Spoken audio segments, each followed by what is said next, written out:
Despite the different atmosphere and its subdued size, I think we can now say that GlassBuild managed to deliver. Clearly, everyone was exuberant about being together this year in Atlanta. In our last videos, we brought you software and glass. Today, we're going to take a closer look at machinery. First up, Erdman. We've written about Erdman's one-man robotic IG cell in the past. Today, we'll have a look at a fully robotic version that loads glass and unloads directly into sashes. Have a look. We had a robot line that was really intended just for large glass. This one's a little bit more unique. We are changing tools to allow us to do small glass as well. So this will do pretty much any size you want.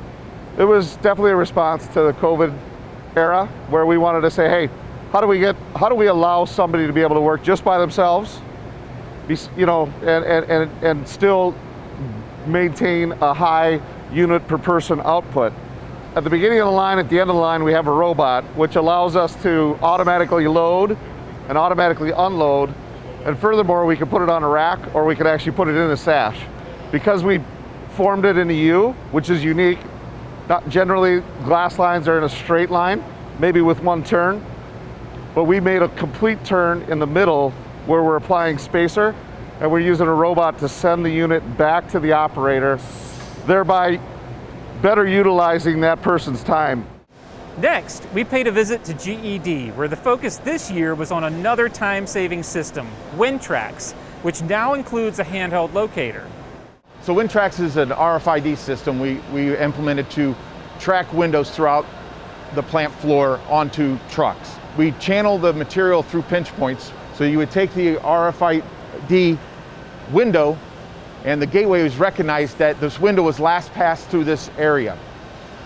So a typical scenario is that a customer can't find a window and it needs to be on the truck, so they would pick up a handheld knowing that the window was last seen coming through this gateway with kind of a Geiger counter effect. They're searching for the window. And so this brings hours of searching down to seconds. While there, we asked about new automated features as well. First, on the vinyl side of things, we've featured our robotic cleaners for years now. We've made that into a four-head system, so now we've got the welder talking to the cleaner, feeding the unit, frame or sash, down to the end of the line, eliminating an operator in between. We're able to take that the next step by having a horizontal conveyor that can flip upright or stay horizontal and take that unit, again, frame or sash, to the next step of the process. On the IG side of things, the RoboSeal, which we had at the last couple shows, we've added to now.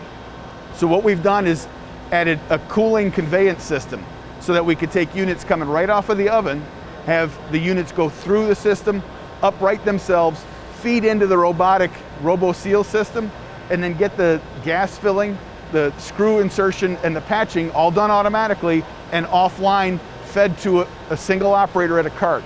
It gives us the opportunity to get up to 2,400 units in a single shift with 5 operators. Last but not least, Hafner showed us their new fully automated cell for screen fabrication and assembly. We're excited to share with you our SAC 845. I think it's been a showstopper. We had clients in the screen industry who were interested in automating their process. So the SAC 845 is part of a 3-series process to automate it. First, we have the saw. And then second, we have what we call our SAC 100, which basically assembles the frames together. And then the third process is this, where we complete it with the mesh screen being applied, also your spline, and then we cut it. And we're excited about it because it takes away from any labor issues. You have 3 operators. It produces 1,000 screens in an 8-hour shift, and it provides a lot of solution to the process. Now, on to attendees. With the latest proposal for Energy Star 7 out, one attendee said they were at the show specifically to shop solutions. I have 2 things that I'm specifically here for. The first one is foremost the Energy Star 0.22 guidelines. I'm trying to find out what the truth is to it. So in our production, that means we almost have to change everything, because in the northern hemisphere, we want some heat gain value for winter purposes.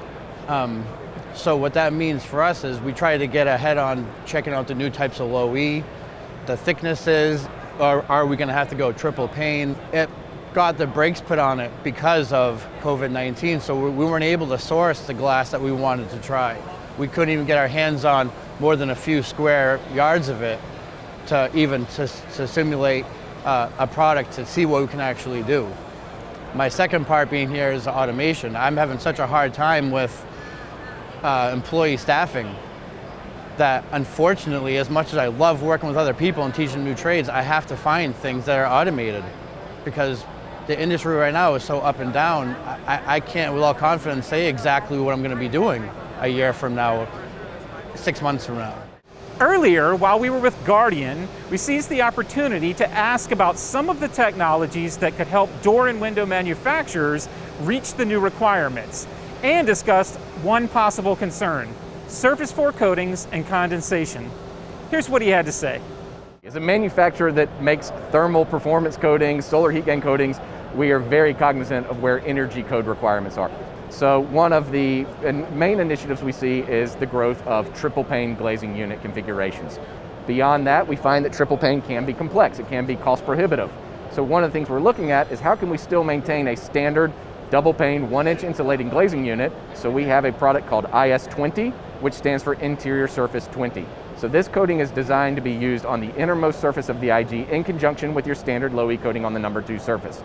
It is a sputter coating, but it's extremely durable. It's specifically designed to have that exposure to real life situations. So same glass cleaning processes. The condensation is forming because the IS-20 is doing its job. It's creating a better thermal barrier.